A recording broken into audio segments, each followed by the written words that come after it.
Главными инструментами геологов в поле, как и прежде, остаются блокнот, карандаш и кайла. С их помощью изучают и описывают каждый кусочек керна, добытого из толщи земли. Что не образец, то ценная информация. Делаем же доразведку, и не только вот у нас уже выявленная контура.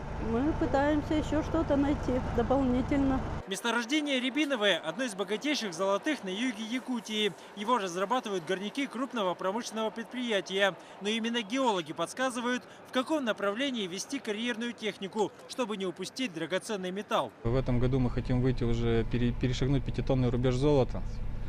Ну, вполне возможно, у нас это все получится. Все горные работы ведутся строго в границах отведенного участка. Они определяются полученной лицензией на разработку месторождения. Недропользователи охотно вкладывают деньги в доразведку территории с уже подтвержденными запасами. Все, что находится за пределами, ложится на плечи государства. Большой так называемый коммерческий риск вложить деньги и не получить ничего. Первыми 3 стадиями региональная, поиск и оценка должна заниматься именно государственная геология и передавать нам уже хотя бы в ранге проявлений уже перспективных, когда уже в принципе запасы понятны, но есть какие-то нюансы, которые мы и сами могли бы разведать. Прежде чем открыть новое месторождение, порой приходится исследовать тысячи гектаров непролазной тайги. Но даже в этом случае можно пройти мимо заветных залежей. Так произошло с недавно открытой горой Рудной. Крупный золотоносный район площадью более 300 квадратных километров начинается прямо под Алдатским телецентром. В целом по этой площади прогнозные ресурсы оценивались около 200 тонн. Главное открытие 2012 года может стать последним в истории Алдан геологии. Некогда крупнейшее предприятие в этот полевой сезон завершает работы на оставшемся Гувилгринском участке. Новых заказов больше нет. Руководитель Сергей Жаворонков вместе с коллективом вынуждены покинуть оба здания в центре Алдана, где находились больше полувека. Помещения больше не отапливаются, так как нет денег оплачивать коммунальные счета. Новых объектов нет. Естественно, людей мы начали сокращать. Это нужно выплачивать пособие до полугода. То есть финансовое бремя на предприятие легло тяжелое. Этот кризис Алдан геологии уже 3-й по счету. Тяжело было в 90-е, в середине нулевых. Но переезжать на старую производственную базу еще не приходилось. В 2007-м, чтобы избежать банкротства, вместе с коллегами на Яне, Индигирке и в Центральной Якутии объединились, создав Якутсгеологию. Теперь головной офис во всем обвиняет отсутствие федерального заказа на поиски месторождений. Чтобы привлечь средства, в канун Нового года акционировались и просятся в состав уже Росгеологии. На сегодняшний день ведутся переговоры по заключению акционерного соглашения между республикой и Росгеологией.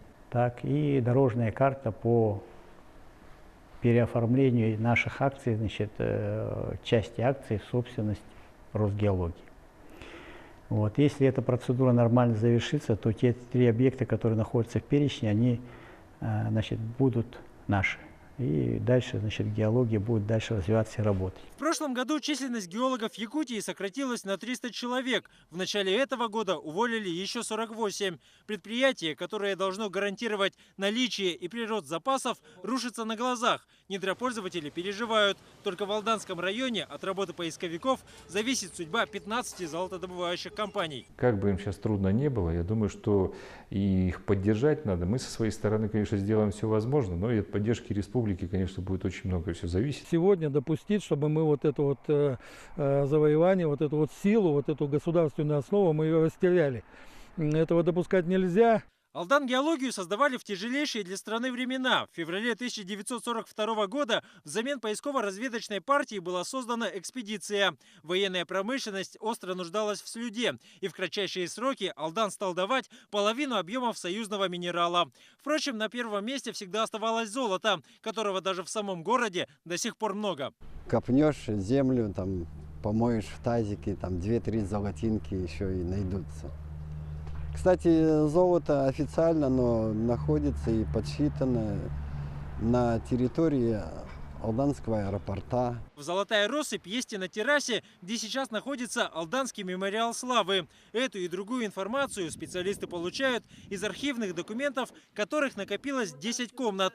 В связи с сокращением они покидают Алдан и переезжают в Якутск. Секретные папки уже перевезены. Сейчас, если эти материалы отправят, то работать просто не с чем будет. Просто можно будет собираться, всем дружно уходить. Геолог Валентина Катаева, несмотря на отсутствие отопления, дни напролет перебирает архивные папки. В этой рукописи 1928 года, как и в других, множество ценных данных. Их нужно успеть перенести в компьютер. Вопреки приказам сверху, информация должна остаться на исторической земле.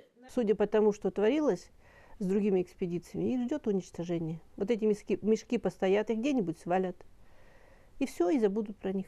Это получается, что все люди положили своей жизни вообще непонятно на что. До 2015 года геологи Якутии поставляли в копилку страны самое большое число новых месторождений. Прирост российских запасов по золоту был 60%, углю 90%, серебру почти 100%, при том, что территория Якутии по-прежнему относится к малоизученным. Этот полевой сезон для поисковой разведки может стать последним, а вместе с ним грозит наступить конец государственной геологии в Якутии, той самой, которая сделала некогда отсталый регион одним из промышленных лидеров в России.